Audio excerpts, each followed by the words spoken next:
I'm going to show you how to play the grid game. All you need is paper, a straight line if it helps to make your lines for the grid straighter, and something to draw on your paper with. The final thing is you can use either bits of crumpled up paper, tissue, or Cheerios. You could use buttons or coins, whatever you have handy, really.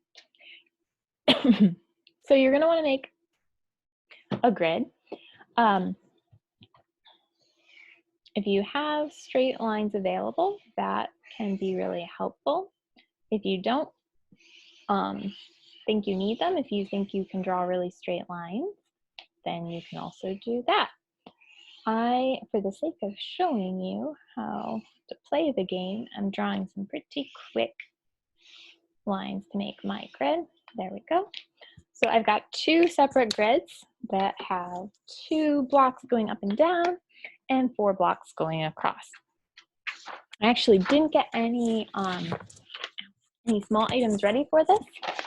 I'm going to use pinch, pinch, rip, and then pinch, push, crumple. It's another great fine motor activity to crumple up our little pieces.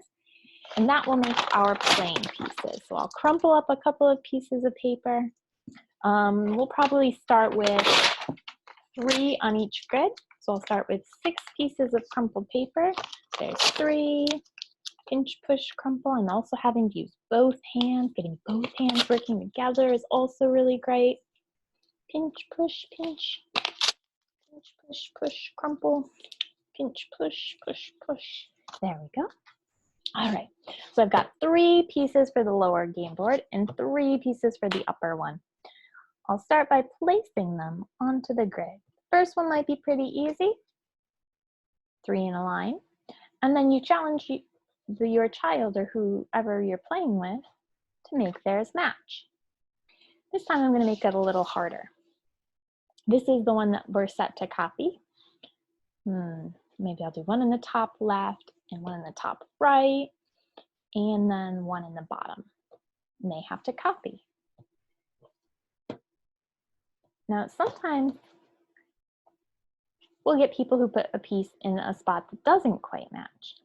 This one is not matching above. It should be moved over to here.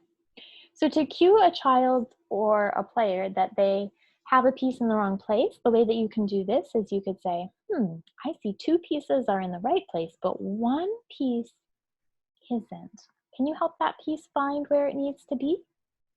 And then let them take some time to find where it goes, and sometimes they might immediately see and correct. They might look at it and think, no, I've got 2 in the top row, I've got 1 in the bottom row, it's not on the ends, yeah, looks good to me. So then you might need to say, I see this one matches this one. Empty, empty, filled. Empty, empty, filled. That looks right. The topper looks right to me. They match. Now let's look at the bottom row in each of ours. Let's start over here on our left side. They're both empty. That looks right to me. This one has a piece in it. Uh-oh, that's where our mistake is. Let's move our piece over. Yay, we got it. And then you can keep playing with different combinations. You might also find some other ways of cueing or hinting. Try to just make sure that it doesn't get frustrating. We want this to stay a fun game. We want all the things that we're doing to be motivating because it helps us to gain those skills that much faster. Have fun.